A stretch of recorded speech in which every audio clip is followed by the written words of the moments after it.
Hello there, ladies and gentlemen, and welcome once again to another episode of the Cider Drinker. And, well, it's about time that I did this cider because a few days ago I did a live unboxing because Ramborn Cider Company, in fact the head cider maker, Jeremy, got in touch with me and said we've just released two of our ciders in canned form and we would love you to sample them for us. So, with with nothing else said, today I am trying out one of their ciders, and today it is their original medium dry cider. Lovely artwork, I must say. Really, really eye-catching artwork there. Really do like it. For those of you that haven't seen my live unboxing or aren't in the know, Ramborn Cider is based in Luxembourg. Yep, this is the first cider that I'm going to have that is based in Luxembourg. And to be honest, it's the only one that I actually know of. I'm sure there probably are more, but they're not as well known. I do know that Ramborn Cider has been making waves in the cider community recently.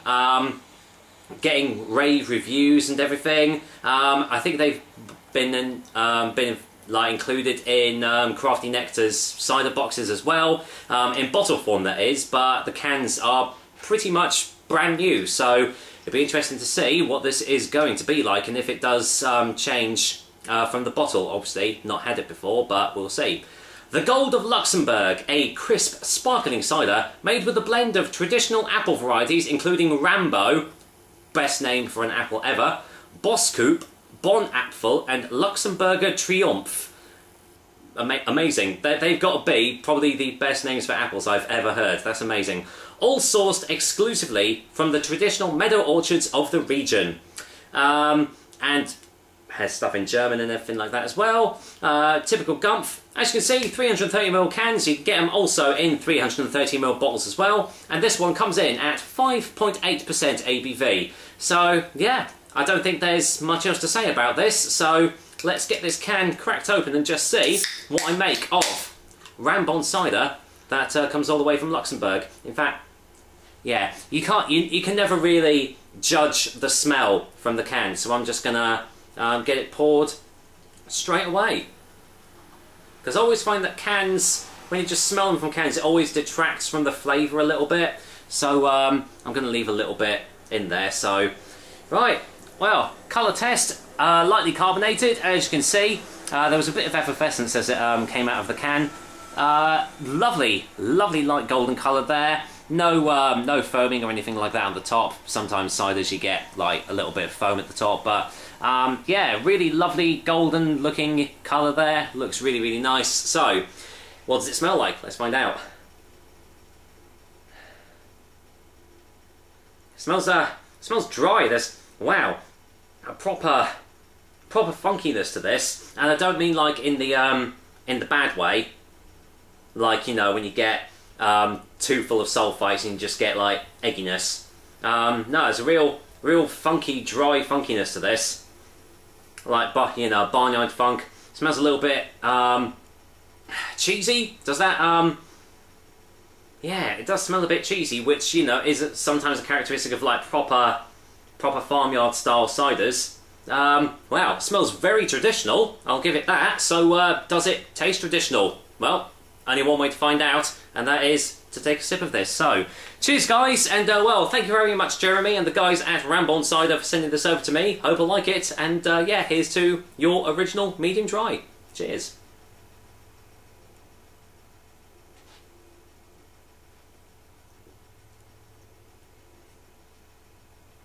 Wow, that's really full-bodied.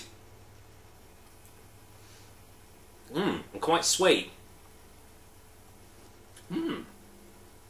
Okay, let's get a second opinion.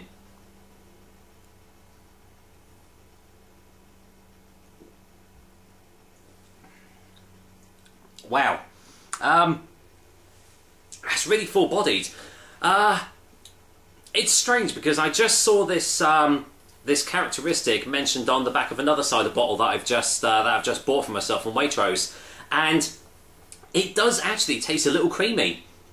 Like a creamy sort of sweetness to it, mixed with like this full body. Just, yeah, I must say that's probably the first time that I've sensed that from a cider, but do you know what? It really works, especially coupled with the little bit of sweetness that you're getting from this cider.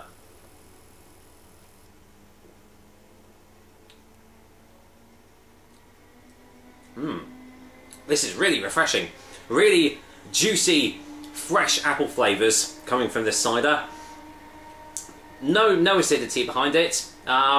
Maybe a slight tannic hit, just right at the back of the throat as it's going down. Really refreshing.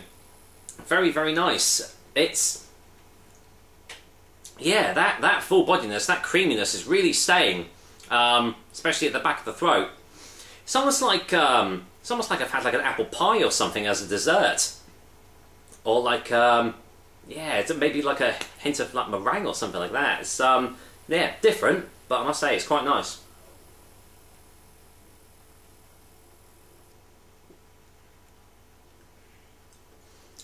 Well, blimey. Obviously, never having tried any of these apple varieties out before, wasn't knowing what to expect from this. But yeah, definitely pleasantly surprised. And you know me, I'm completely unbiased from my reviews. If I didn't think it was nice, I would say so. But this is really, really good stuff. It's refreshing, it's juicy, the tastes are completely different to anything that I've had before, but in a definite good way. And I'm glad to say that there's no tinniness, because sometimes when you get ciders in cans, you get that metallic aftertaste and it sort of detracts from the flavours. Thankfully, it hasn't happened to this one, so, you know, that's always a thumbs up from me. So, with that said, let's get a final taste before a final verdict.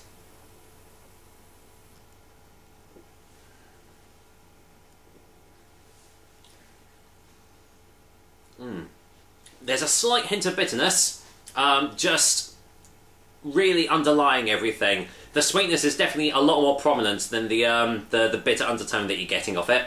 But yeah, great. A lovely, really refreshing, really juicy cider, and I just wish it was more available in the UK. But I'm glad, I'm privileged that I've had the chance to try it. And do you know what? I'm looking forward to their hopped cider now, because I love hopped ciders. And well, that one is hopefully going to be a really good one. Tell you what, let me just pour the rest of it out, because I'm definitely going to be finishing this, if you haven't guessed already. For a final verdict, Ramborn's Original Medium Dry is getting an 8 out of 10. Yeah, as I've said, it's been featured on in Crafty Nectar's cider boxes before. I'm sure there are places that you can get it available online, and I hope you guys do, because it's a really, really lovely cider, and it just shows that countries that you don't expect to make good cider actually can. So yeah, really looking forward to trying that hopped cider out. But for the time being, that is another episode of the Cider Drinker for you guys. I hope you liked it, and as usual, I will be back with another delicious and tasty cider soon. Until then, I've said it already, this is going to go down an absolute treat tonight. So thank you very much, Jeremy, for sending it over to me, and yeah, looking forward to your next one. Take care, guys. Till next time.